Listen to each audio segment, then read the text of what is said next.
So let's get into business. You've kind of reshaped and kind of recalibrated what you're doing. Talk to me a little bit about your mission as a solopreneur and what's going on with you now. Yeah, so I'm really big into attachment styles and helping people understand why they love the way they do. This all goes back to childhood and upbringing and the relationship that you had with your parents, your caregivers.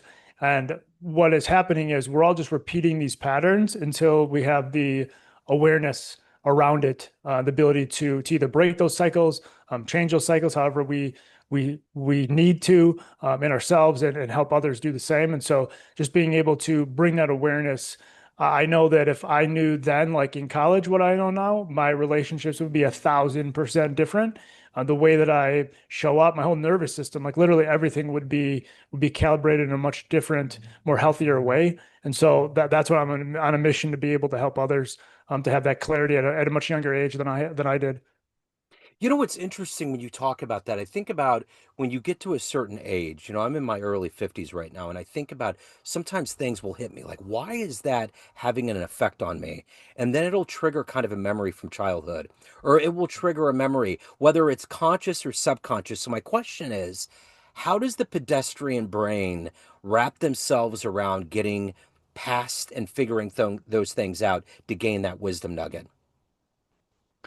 I would say it probably just starts with an openness to be able to explore it. So I think what you just said, that to me like showed that like you're open to exploring that, where I think others may just completely shut it out. And so if we came to the world with more openness and more curiosity, then I think that would permeate in all the different directions. So what are you doing? What actually I should ask this. Who is the ideal client? What's the client base that you're looking for to work with? Yeah, I'm focused on colleges and running workshops and speaking to colleges, being able to help them those students understand these dynamics. They're at a time where they're juggling all these different pressures from the academics to sports or extracurricular stuff to relationships, and they've never really been given a roadmap. It's just like, hey, figure it out. And so I want to be that guide to help them. Like, hey, I made these mistakes, so you don't have to. Here's what Johnny or Susie Q's been doing for the last 2 years or 2 weeks or whatever the dynamic is. That now you have language and an understanding for what's been happening inside of you, where before you're just like you're thinking you're alone or something's wrong with you or just not sure what the heck is going on. So to be able to give that clarity to them so that they can literally the rest of their lives from that day forward, like literally the that day onward, they can create much healthier, secure, and better relationships. I think that first year of college for me, I kept wondering, and the question was that kept going through my head was, how did I not know any of this? From Mm, how to study, like how to read more, how to prepare, right? And just sure. academic things. And then you're Correct. getting into relationships. I remember Correct. having a new relationship at that point. And then you're trying to figure it out and peel back all the layers, get out of high school. It's in the rearview mirror. It's like it's Yep. this kind of melding of Venn diagrams that you're trying to Correct. navigate Correct. through, you Hmm. know? Um, Yeah. so what exactly, what's kind of your approach, so to speak? What are you really kind of, because you got to figure with these kids, there's so much going on. There's so many things that are racing through their brains. So you come in, what are the hooks? What are you using to hook them in? Well, I would say if we go at the beginning of attachment styles, there's four different styles. So there's secure, anxious, and two different types of avoidant, the dismissive and fearful avoidant. So where I'm coming is like, hey, here's like attachment styles 101, which I can just go through quickly here. Like secure is you've been brought up where love was consistent. You're able to talk about your feelings and your emotions, intimacy and all those things, and you're comfortable with that. You can have space, you can have closeness, and you can kind of just navigate that in a very smooth fashion. Anxious, the core wound with somebody that has an anxious attachment style would be abandonment, that they fear losing that connection. So they deeply desire that connection, but then they also, on the same token, are like holding it with a death grip because they don't want to lose it. A dismissive avoidant is someone that most likely grew up with an environment where those emotions that I talked about with the person that's secure, like those were not modeled to them. those weren't shown, or if they displayed emotions, they're upset or something, their parents may have just been like, hey, go to your room, get over it, and, come back when you're done. Like there was that muscle was never worked. So when you get into relationships and somebody's expressing those feelings towards you, or you're having those internally, then you really have like no basis to understand what's going on. And most times you're going to self-sabotage that whole connection because that's going to feel too much in your system and too overwhelming. Like, I don't know what's going on. I have to run away. And then a fearful avoidant is a combination of anxious and avoidant. So they deeply crave the closeness, while then that closeness simultaneously scares them away. And like literally, I have been in situations where I have talked to somebody for a couple of days, like on a, I don't want to say an intense level, just like we're enjoying the connection. So like there's a lot of discussion and we're going back and forth and like a much not like surface level stuff, like deeper things. And then within a couple of days, they're like, "Hey, I really enjoy this, but like, sorry, I can't. Like, I don't have time to date right now, or I'm not in a place to date right now." I was like, wait a second, wait a second, wait a second. Like, we just had this really awesome, what felt like a good connection, and then all of a sudden, within days, you're like, "Hey, sorry, I'm out of here." That is like fearful avoidant to a T, where they crave that, so they're there, they're with you in that space, and then all of a sudden, like a light switch goes off, and they have to go the other direction. And so, as a umbrella kind of where like dating is as a whole right now is that there is a lack of capacity. So everybody's talking about relationships or wanting to be in relationships, but then nobody's actually putting in the work to be able to nurture them, to grow them, to just literally just stay in that connection with somebody, to see if there's anything there. It doesn't mean you're getting married tomorrow, but just to be able to sit in that and be able to get to know somebody, because we're just living in the swipe culture, and we can't look at social media without our 3 second shorts that we're viewing, and so like that like I'm seeing in my 30s, and that's just going to trickle its way down, or even be compounded more from a younger generation where like I didn't grow up with shorts and all that, right? But like that's like they don't know anything but constant stimulation 24/7, 365. So being able to help them to kind of center themselves, regulate themselves, and understand the dynamics that are going on, then to create the relationship that they truly desire. I think another couple of things based on where I'm at, where I'm in a Mhm. Gen X category. I think about two huge things that have happened because it was almost like our generation was waiting for the big thing to happen. And then COVID happened for the younger generations. I mean, it happened to all of us, but it took Yeah. more of a toll on the younger Yeah. generations. And then Mhm. you look at America today with ICE and all these things that are happening and all this fear that's penetrating everybody. How much of these massive American and global events are Mhm. creating this despondence with young minds? Yeah, I didn't really think about it in that way, but you're right. Yeah, I think they all have an effect, and probably a compound effect too. Um, on a very deep level. That's a very interesting thought. So I'm curious. The one thing that's interesting about your journey is that, and anybody's journey when you've been around long enough, is you look in the rearview mirror and you want to correct things for other generations. What was it about your college experience, that age of your life, that made you say, "I want to go back and help others not live through that in the same way, or help them be Mhm. stronger"? Yeah, so I grew up secure, and because of past relationships that turned anxious, and so that is something to denote about attachment styles. Like nothing, no, it's not fixed, it's not permanent, but just because you were born one way, you can kind of weave and bob into other directions. And so it's really the understanding of what's happening underneath. So why was I anxious?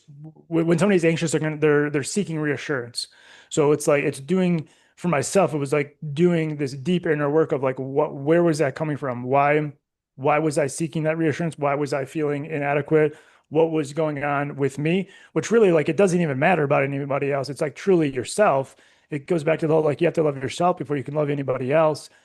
Being able to understand what was going on there, and those dynamics aren't specific to me, like they're going on with lots of other people, and so to be able to express some of that and to give an understanding of why that was happening and then how we can change that. Like I say, you can have the self-awareness and that's great, but then you have to have the clarity around that to be able to change. If you just have the self-awareness, then it's just like when we talked last time about like the Sunday scaries. Like if we're just like, oh, I have Sunday scaries, and you just normalize that you have that, but then you don't actually do anything to change it, then you're just stuck in the same predicament. The other thing that's interesting is that there's all of these different anxieties at that age, but there's still a fertile ground of when you're in college. Like anytime I get close to a college campus, I think there's an openness and there's a willingness. And I'm Mhm. wondering if that openness and that willingness and a new light on mental health that came after COVID makes it Yeah. easier for crowds to come and be receptive to your message. Yeah, 1,000%, 1,000%. I've done a couple impromptu things and just hearing the appreciation and yes, the openness. There's always like a good energy around it, an openness. Like, hey, I didn't know that that was actually happening, or like I felt that, but I didn't actually know how to express that. Different things like that, like make me know like this is where I'm supposed to be. Like I feel very called that like that I was put in this place, this have the different experience that I had to put me down the path to kind of evolve the coaching into this way. That it's just kind of a matter of time until it really catches on because it's just like a deep feel deep purpose with it. You know, and I'm going to keep coming back to my generation. I was on that cusp of like online dating. Like it Okay. wasn't really a part of the regular world. We were just a bunch of people that ran into each other because life had fate and we danced with it and there you go. You find somebody, you date, things like that.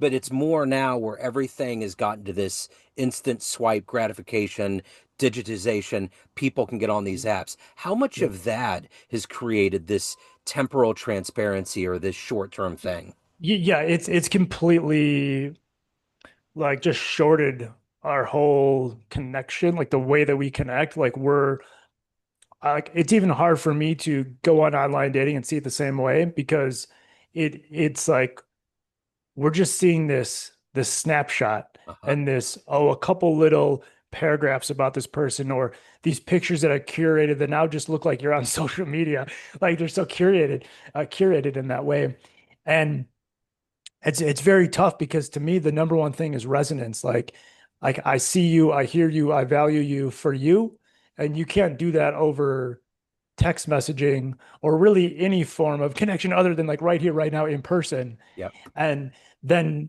you get them in person, but then they're talking to five other people at the same time. And so there's like, there's like a very hard to create that fertile ground of to actually grow a connection when the energy seems so scattered and so kind of just yeah scattered around, dispersed out, um, instead of orientating on one person. It doesn't mean you're getting married tomorrow. It's just Yeah. giving honor the potential connection here and see if there's anything there.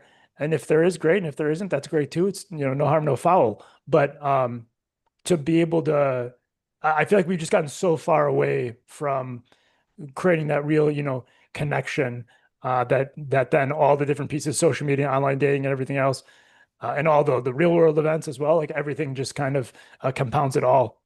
It's the difference between an organically made from scratch meal at home and really bad fast food, right? There's a level of it that there's this artificiality and that's another part of it that's weird to me coming from my generation.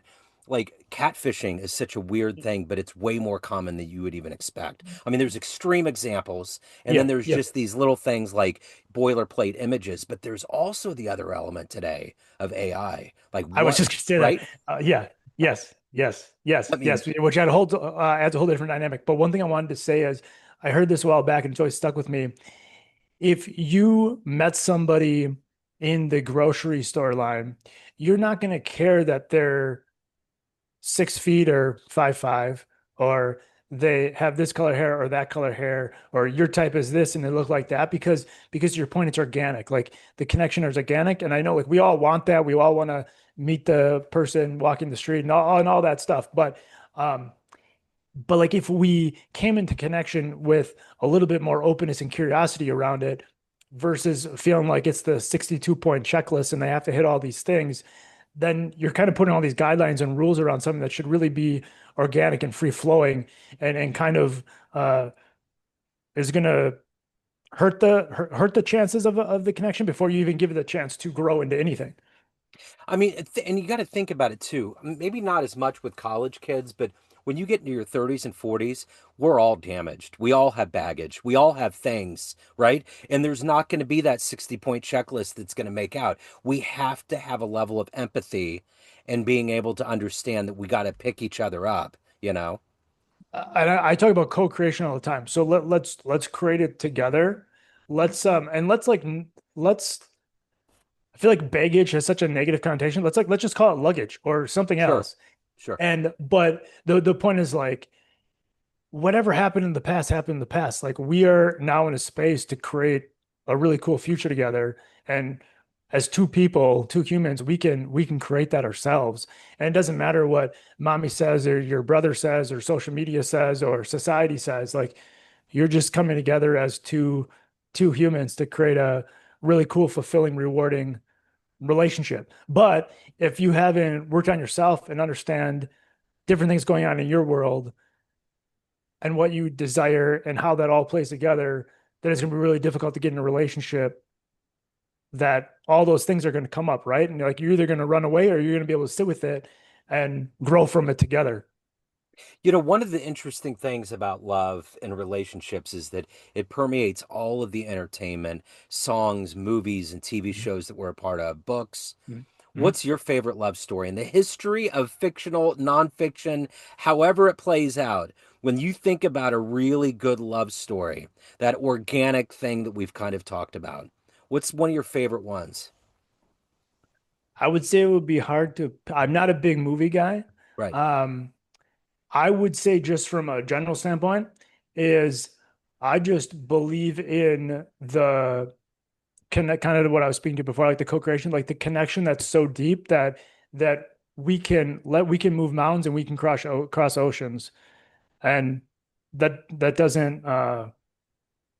doesn't mean like, go across the world to go find your person. Like, I don't know, but it just means like we can both put in that work to be able to create that connection, grow that connection and and keep that going long term. Like I've never from like from I think the age of 15, I had clarity on the type of connection and relationship that I've desired. And I don't know why that came to me that early, but it was just like a lightning bolt and so from that moment forward, it was like, I don't even want to be with anybody unless I see a potential long-term, marriage connection. Like I can't just date to date. And so anything that kind of hits on that thread where it's just like a deep resonance between two people and where they're both in it, they're both mutually invested all of that resonates very, very deeply. I would say like why I struggle with giving you something specific is because it's more of like an emotional Yeah. connection that I feel and like I can feel that. And so it's not necessarily the words or the actions that are going on within the script or the play or the movie or what it might be, but just that emotional connection between two people that choose each other over and over again.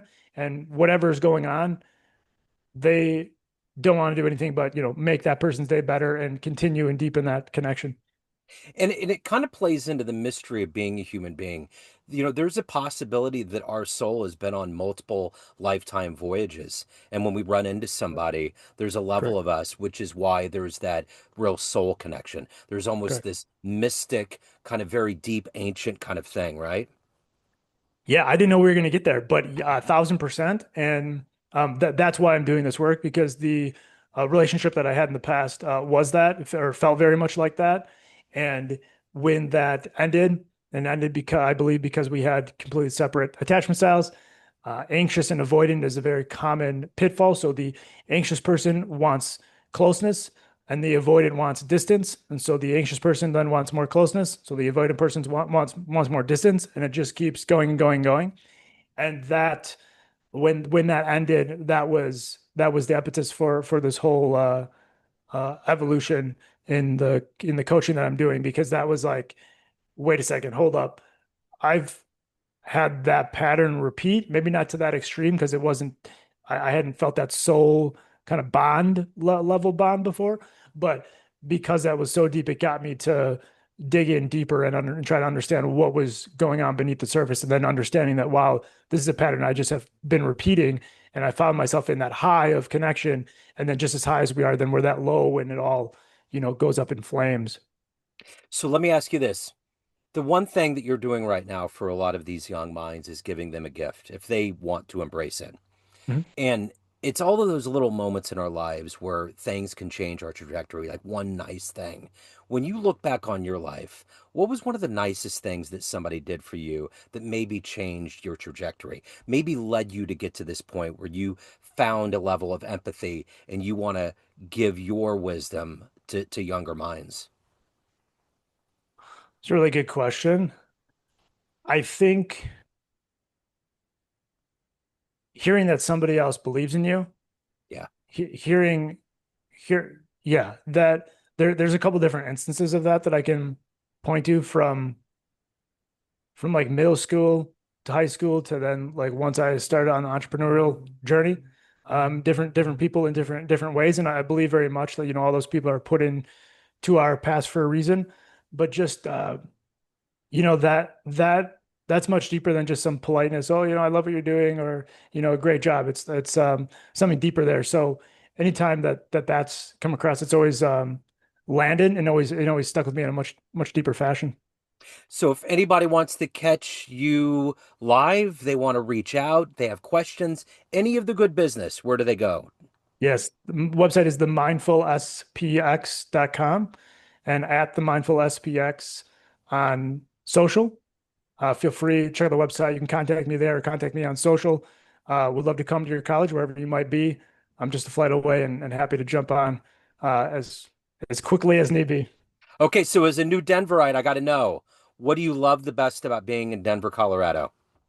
I love how walkable it is. So I'm a big, like I was telling you before I hopped on, just very nomadic. So being able to good public transportation, being able to walk around, and there's always a lot of, people are going and coming and going near Union Station. So people are always jumping on and hopping a flight back and forth.